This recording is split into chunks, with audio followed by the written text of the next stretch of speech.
Un solo programa, distintas miradas. Sigue en Mesa Central por Tele 13 Radio. De evaluaciones ambientales, de inversión, de permisología, de distintos temas, distintas variantes, todos muy importantes. Conversamos a esta hora, 7:42, con Valentina Durán, directora ejecutiva del Servicio de Evaluación Ambiental, que nos acompaña aquí en el estudio de Tele 13 Radio. Bienvenida. Muchas gracias. A ver, tanto que hablar al respecto, ¿no? Pero justamente uno habla mucho de certidumbre para poder generar las inversiones y avanzar rápido y respetar también el medio ambiente, que siempre es como un gran dilema, ¿no? Pero en este tiempo también hemos sabido que en materia legislativa el gobierno no ha incluido la reforma al sistema de evaluación ambiental en su última priorización de 10 proyectos, al menos así se manifestó. ¿Y eso se mantiene en el Senado? ¿Avanza o no avanza? Está en la Comisión de Hacienda en este momento ese proyecto de ley. Yo quisiera destacar, Ramón, que hay consensos importantes que se están dando hoy día en la sociedad. Y lo decía ayer la presidenta de la SOFOFA que estuvo acá, no es posible crecer sin protección al medio ambiente.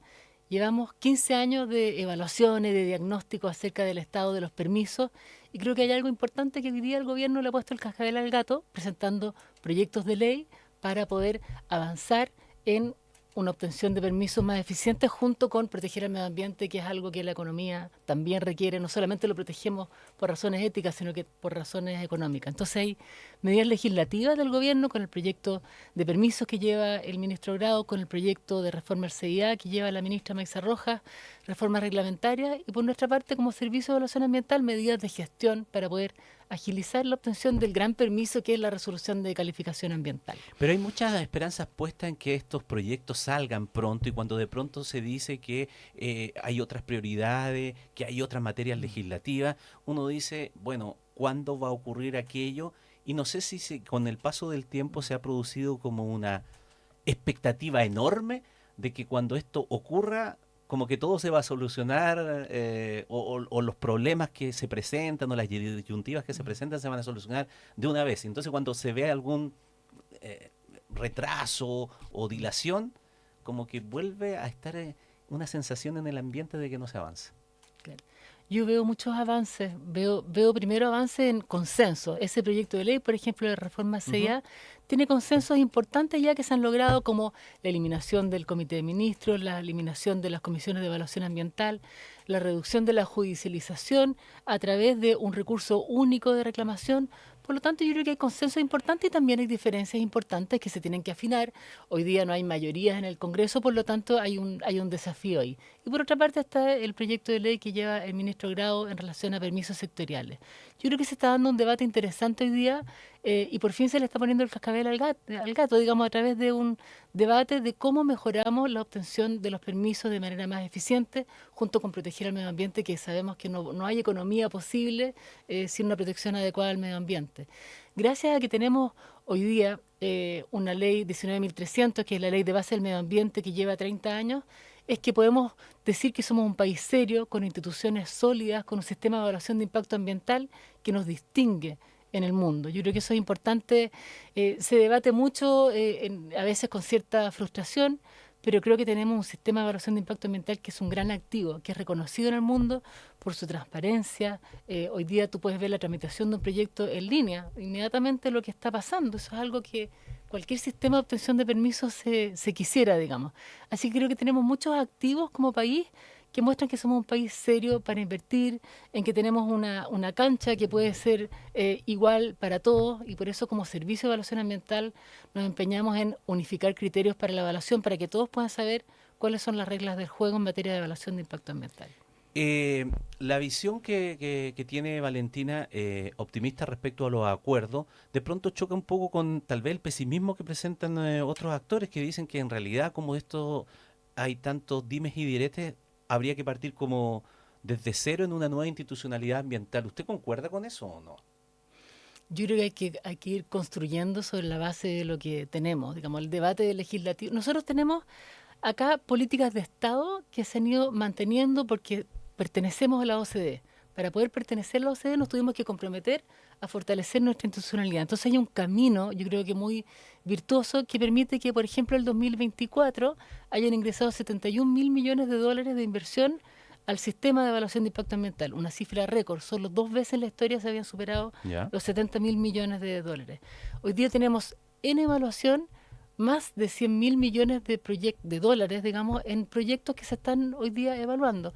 Por lo tanto, yo creo que es necesario ir haciendo ajustes, por supuesto, y ese es un debate necesario, pero así como borrón y cuenta nueva, no, yo creo que tenemos hoy día grandes activos y fortalezas. Yo lo veo cuando recibimos en reuniones de lobby a distintos actores, que hay un reconocimiento al trabajo de servicio. Me tocó presidir también la red La Sella, la red latinoamericana de servicio de evaluación ambiental, en que realmente es reconocido nuestro sistema. Por lo tanto, creo que es importante entender esas fortalezas que dan cuenta de que somos un país serio, porque protegemos al medio ambiente y porque tenemos también instituciones sólidas. Lo que no significa que no haya espacios de mejora. Y por eso que nosotros, como Servicio de Evaluación Ambiental, con las competencias que tenemos, trabajamos en la unificación de criterios de evaluación, para que todos estemos en la misma cancha, ¿no es cierto? Que no haya una decisión respecto de una situación determinada distinta en Arica que en Punta Arenas.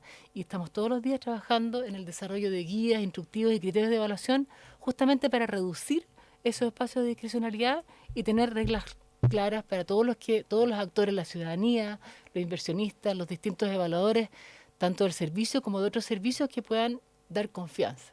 Porque la confianza se da cuando somos predecibles, ¿no es cierto? Ajá. Mm.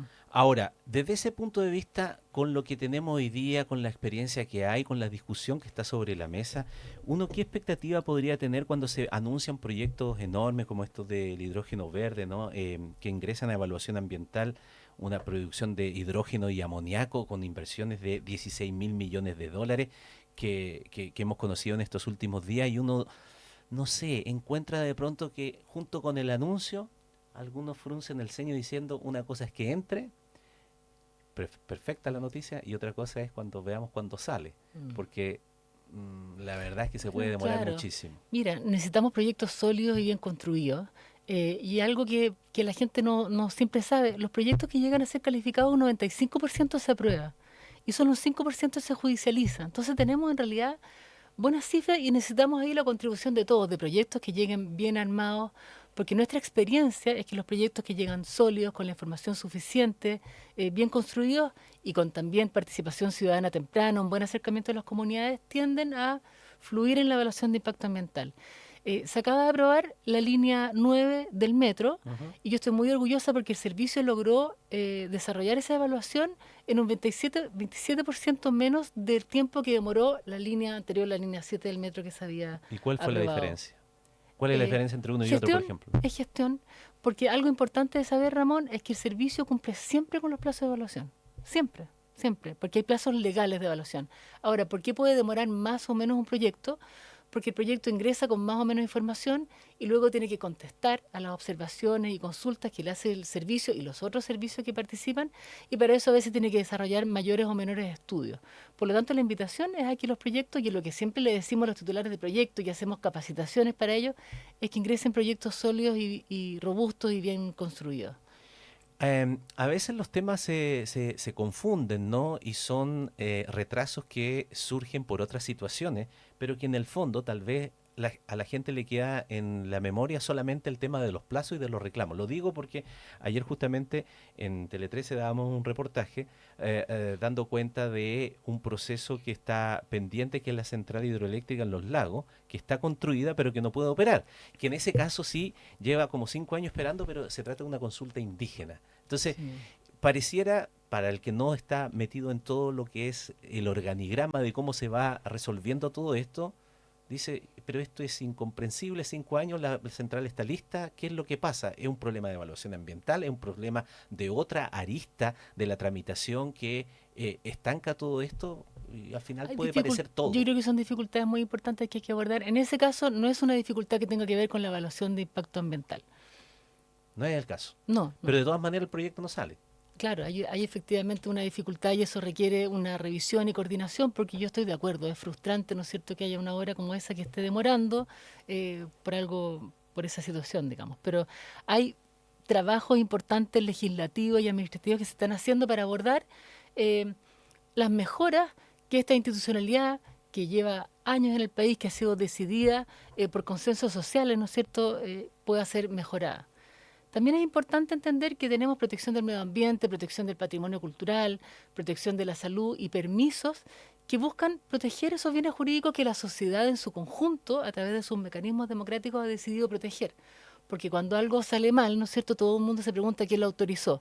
Pero efectivamente hay situaciones que no son deseables. No es deseable que una obra de importante infraestructura tarde tanto por algo que pareciera que se podría haber solucionado antes. En eso todos coincidimos. Y en estos consensos que se busca establecer para que estas tramitaciones compatibilicen todos estos intereses, ¿qué es lo que uno puede entender cuando la opinión pública asiste a controversias como por ejemplo el caso de Dominga, en donde depende de dónde se consulte, pareciera hay decisiones distintas, que el Tribunal Ambiental dice una cosa y que, bueno, entonces ¿qué pasa? Porque parece una eternización hasta el infinito de algo que no se termina de resolver, para bien o para mal, Sí, dependiendo de dónde uno esté.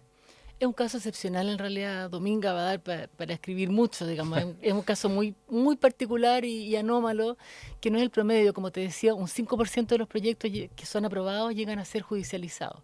En el caso de ese proyecto hay una controversia judicial que está en la Corte Suprema, que está en el segundo Tribunal Ambiental, en el Tribunal Constitucional, porque ahí hay una discusión acerca del alcance de las competencias de los tribunales ambientales que revirtió una decisión que había tomado el Comité de Ministros. Pero eso está ahí judicializado. Pero, por ejemplo, para entenderlo en perspectiva, ¿eso con lo que se está discutiendo ahora tendería a resolverse definitivamente o no aborda ese tema los cambios legales que estamos viendo? Los cambios legales permiten dar mayor confianza en el sentido de que no se perciba que hay una decisión política respecto a una decisión, ya sea que las decisiones sean políticas o no, pero es importante que exista la confianza de que la decisión que se toma respecto de un proyecto es técnica en el sentido de examinar si cumple con la normativa ambiental, si adopta las medidas adecuadas. Entonces, por ejemplo, ya se logró consenso en el Congreso respecto de eliminar el Comité de Ministros, que no sean ministros designados por el presidente los que decidan la suerte de un proyecto. Y eso es algo que impulsó este gobierno y que ya se logró ese consenso. El Comité de Ministros resuelve los reclamos, digamos, los recursos respecto de la aprobación o el rechazo de un proyecto. Dar estas certezas a los inversores es sumamente importante para que se concreten proyectos y uno a veces no sabe si en el instante que ocurren estas situaciones o estas discusiones de las que estamos hablando son las que priman o se usan como excusas para no llevar adelante otros proyectos por otras razones que pueden ser muy legítimas, evaluaciones de rentabilidad, etcétera. Lo digo porque dentro de estos días también estamos hablando mucho de la industrialización del litio, pero que ha sufrido revés. Por ejemplo, lo que se sabe ahora de la empresa china BYD o de la Chang'an, que desisten de proyectos en el norte. Entonces, muchos dicen, están desistiendo precisamente porque la verdad es que el marco aquí es tan enredado que mejor no se van a meter en Chile. Yo eso lo descarto. Somos un país confiable, serio, somos un país en que no hay corrupción como en otros países, digamos, en que hay que entregar recursos para obtener un permiso. Entonces yo creo que hay confianza hoy día en que somos un país serio donde se puede invertir y eso lo demuestran los más de 100.000 millones de dólares en proyectos que están hoy día en evaluación, los 71.000 millones que ingresaron el año pasado. Yo creo que somos un país serio y todo el mundo puede dar cuenta y cuando recorremos el mundo, ¿no es cierto?, nos relacionamos con nuestros pares, todo el mundo lo valora. Yo creo que es momento también de ver cómo mejoramos nuestra institucionalidad, nuestros procedimientos, nuestro sistema de otorgamiento de permiso, pero también valorar lo que tenemos y cuidar nuestras instituciones. Aquí hay políticas de Estado que van más allá de un gobierno de un determinado color político que nos han permitido dar confianza al mundo, a los inversionistas y también a la ciudadanía. Porque cuando hablamos de certeza, si tú el día de mañana te ves afectado, ¿no es cierto?, o te sientes amenazado por un proyecto que se puede desarrollar en tu vecindario, vas a querer tener la confianza de que hay autoridades que cuidan que se cumpla la normativa ambiental, que se adopten medidas adecuadas para mitigar o para compensar los impactos ambientales de un proyecto. Raya para la suma, ¿la discusión ha servido para alimentar más un mito, cree usted, Valentina, o reconoce realmente que hay situaciones que es urgente, pero con urgencia inmediata resolver para despejar, o simplemente es, como decíamos y citando el ejemplo anterior, que mucho sirve esto de excusa precisamente para poder no invertir sencillamente o para justificar una no inversión? Puede que eso suceda en algunos casos, pero yo creo que hoy día hay consensos muy importantes, como que no existe crecimiento sin una adecuada protección del medio ambiente, de que los permisos son importantes porque están protegiendo algo que como sociedad, a través de los mecanismos legales, hemos decidido proteger. Y yo creo que hay que poner la pelota al piso en el fondo y tener esta discusión que es muy importante, que es necesaria, porque necesitamos crecer, necesitamos proteger el medio ambiente, estamos en una triple crisis ambiental. Tener esta discusión poniendo la pelota al piso, como dicen en fútbol, digamos, sobre la base de datos concretos. Muy bien, Valentina Durán, directora ejecutiva del Servicio de Evaluación Ambiental, gracias por los minutos de conversación con nosotros aquí en la radio esta mañana. Muchas gracias, Ramón.